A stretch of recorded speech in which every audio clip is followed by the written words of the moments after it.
Hello, everyone. Today's question comes from Teresa. Her question is, how do you see leaders pivoting during this time and any best practices you are witnessing being created?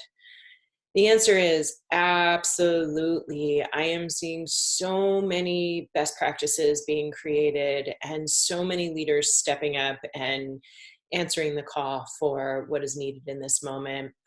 Again, I could spend a long time talking about this, but I'm going to try and keep these videos relatively short and just pick usually my top three that I'm seeing.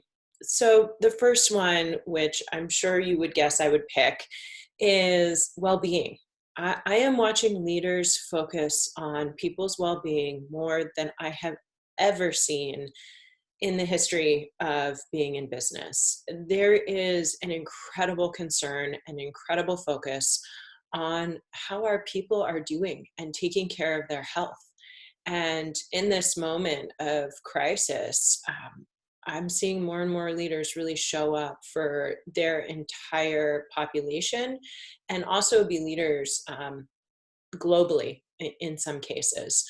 So that is one of those best practices that after this crisis is over, I am very hopeful continues. As you all know, the more we focus on that foundation of well-being, the more our leadership grows and the more ability we have to reach peak performance as an organization, as leaders. So really focusing on well-being is number one. Number two is agility. I am watching large organizations make decisions and mobilize faster than I have ever seen. And I work with mainly large companies, and sometimes it takes a long time to make decisions and execute them in large organizations. And during this time, I'm seeing organizations see their own ability to mobilize in a way that they haven't seen before. And I'll just give you one example. I had a leader say to me, Jamie, we were planning to close one of our offices, and we had an 8-week plan for how long it would take to close that location. And during this crisis, we made the decision to close an office, and we're able to get everybody out of that office in 3 days. And so I think what we're learning about ourselves as leaders and as organizations and how quickly we can mobilize and make decisions is another area that I would encourage us after this crisis is over to ask ourselves that question. How do we create that agility moving forward? And obviously we're not going to have to move as fast as we are in this moment, but there is a happy medium there that I think we can all get closer to.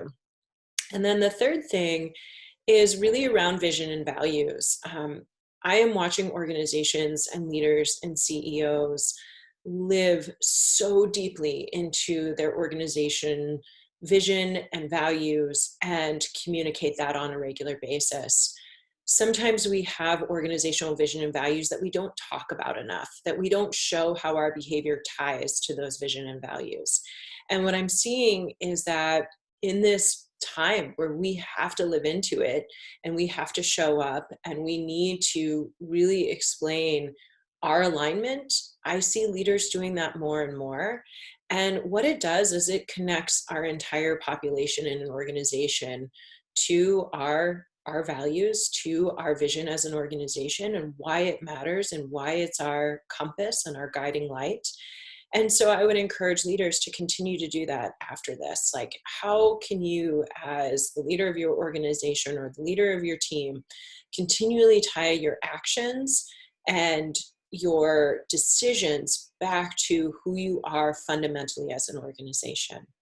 So those are three areas where I'm just seeing people show up and lead truly extraordinarily in this moment, and things that I think we can learn from and think about how we lead from those areas and really emphasize those three things after this crisis is over. So just to reiterate, I talked about well-being and a focus on our entire well-being, our leadership well-being, our employee well-being, our country, our global well-being. There's a real focus there. Number two, the agility that we all have in this moment and our ability to mobilize quickly, make decisions and execute. And then finally, not only living into our vision and values, but really connecting our actions and our decisions back to those vision and values. Thanks so much.